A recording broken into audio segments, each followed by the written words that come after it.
आत घुसमटल्यासारखं झालं का? नाही बाबा.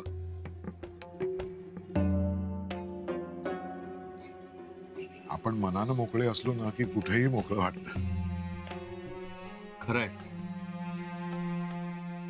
पण हा मनाचा मोकळेपणा कोणाला उचलून देता येत नाही ना, दिवाळीची भेट दिल्यासारखा. जाऊ दे हो बाबा, मोठ्या तेव्हा त्यांचं ऐकून घेतलंच पाहिजे मला. नाही पण मला खूप त्रास होतो, भयंकर त्रास होतो. अरे समोरच्याची बाजू समजूनच घ्यायची नाही. कधी कधी मला वाटतं की बाबा नका एवढा त्रास करून घेऊ.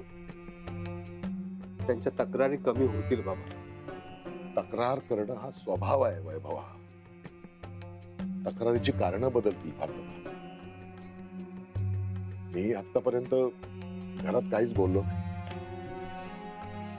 कारण बोलून तसं काय फायदाच नव्हता. आणि आता तर काय अडगळीतच टाकलंय. येता का आमच्याकडे थोडे दिवस?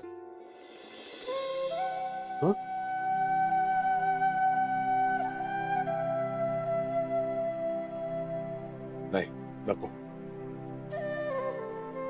ज्याचं त्यालाच गाडं उडावं लागतं. किती दिवस दुसऱ्यावर भार टाकणार.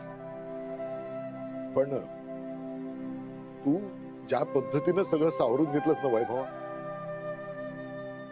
म्हणजे तू होतास म्हणून लक्ष्मीच्या डोळ्यात पाणी नव्हतं, आनंद होता. हा आनंद असाच ठेव.